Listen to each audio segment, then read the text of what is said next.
Okay, I'm doing it. Coming out of quarantine to talk to my youth kids because they need talking to. Don't you think? All right. Hello, youth kids. Pastor Gary here. Real quick, hey, today I just want to talk to you about looking for that double portion or expecting an overflow. So let's ask a question. Do you have something in your life that you feel like you need more of, or there's some area that you're not quite where you want to be? Do you have dreams? Do you have places you want to go?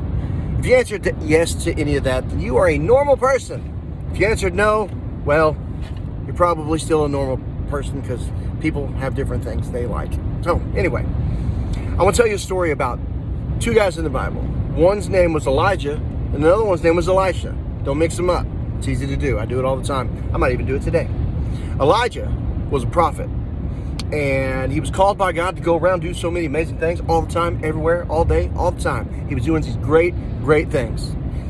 Then he was walking along and he saw this kid, and his name was Elisha. And Elisha was working out in this little field, tending to donkeys and kitty cats and bulldogs and whatever else they had in the Bible back then. Anyways, so Elisha was working out there, and Elijah saw him and was like, hey, I like that guy. I want him to come follow me. So Elijah was like, hey man, you come work for me. And Elisha, well, he came from a pretty well-to-do family.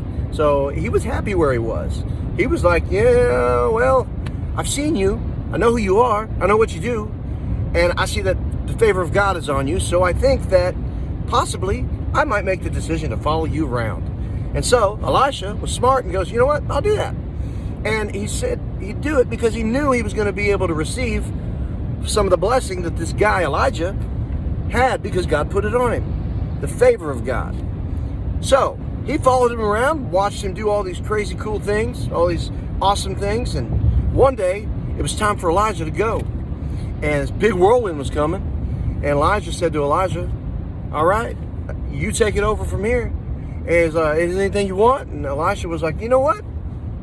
I think I have a double portion of what you have. And then all of a sudden, God was like, and right there, Elisha now not only had the blessing and the favor that Elijah had, because Elisha was faithful to follow and do what God had asked, but now he had a double portion. He was double favored. He was double blessed. And all because he put himself around the right person at the right time and got the right blessing and the right favor from the right God. Now, that being said, he was able to take that blessing that God gave to Elijah and that favor. Have you ever seen anyone that's just, man, they're blessed. They're just so highly favored from God. It's just so amazing. Put yourself around that kind of person. And if you're not being blessed yourself, maybe think about the people that you're hanging with. Maybe say, you know, okay, find someone that you like and you want to do like them, and be like, you know what? I think I'm going to follow that person around, and then do it with the right heart and right attitude and see what God does for you. That being said, now let's talk about overflow. Overflow. You ever poured something into a cup and you were talking to your beautiful wife? No, not y'all, because y'all aren't married, because y'all are little kids. And I don't know. Your beautiful parents. Anyway, you're pouring some coffee, because I know y'all drink coffee. Pouring your coffee in the cup, and you get to talking. All of a sudden, it overflows everywhere. It just spills out on everything that's around it. All over the place. It's just everywhere. All that coffee that you were pouring into that cup, and it was intended to go in just that cup, but the cup couldn't contain it. It couldn't hold it. It had to overflow. And all that overflow got on the counter, fell on the floor, hit the dog in the head. It was hot coffee, poor dog. Anyway, everybody was being touched by this coffee overflow. God will do the same thing for you. In Luke, there's a story about a guy named Peter. Peter was a dude who followed Jesus around. Jesus said, let me borrow your boat. I need to talk to these people who are on the shore. So I know that sounds funny, but this is how it worked. Jesus got in a boat, pulled up out like kind of on the ocean, and he was pointed towards the people. He was like, hey everybody, look at me in Peter's boat. I got a story to tell you. And he told them a story. Parables, little cool things that Jesus liked to talk about. They're really cool. You can read them in the Bible. They're usually written in red. Anyway, back to my story about the boat. Peter's boat was just there for Jesus to use at that moment. And because Peter did that, God was like, I got something for you, Peter. Jesus said, take this boat, go out there, and you're going to catch a whole bunch of fish.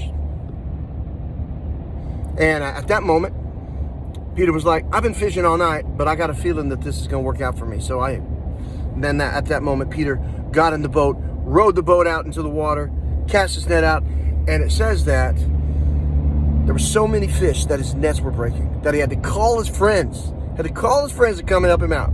He's like, yo, friends with other boats, bring all your boats this way.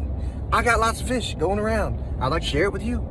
So they brought their boats and their nets, and all these people catching all this fish, and it was all of his partners. It was the people he called over there were the ones that had been working with Peter. And the point of the story is, these people would not have received that overflow of fish that God had blessed Peter with had they not been faithful to Peter. And God would have not blessed Peter with those fish had he not been faithful to Jesus. That's the way it works. If you are faithful and you do right and you have good things in your heart and you follow after people that are blessed and you try to do good things, God's going to bless you. No matter where you are in your life, God is going to bless you. And I want to be blessed. You want to be blessed? Yeah. I definitely want to be blessed. Anyway, I'm going to go back in my quarantine, but I love you guys. And just remember that if you're in a position where you want growth in your life, say a prayer. Jesus, I want growth in my life. I want to be somewhere else rather than where I am. I want to be higher than I am now. Elevate me in your ways. In Jesus' name I pray, amen. And watch what he does. It's going to be amazing to see exactly what God is going to do for you in your life. It's Wednesday. I'm usually hanging out with you guys at church, but I can't do it because of all this gross stuff going around. So I'm going to pray for you. Here we go. Dear Lord Jesus, I pray for all the people, all my kids, and all this gross stuff going around. I pray that nobody gets infected with anything. Everybody stays healthy. And Lord, I pray for healing over anybody who needs it.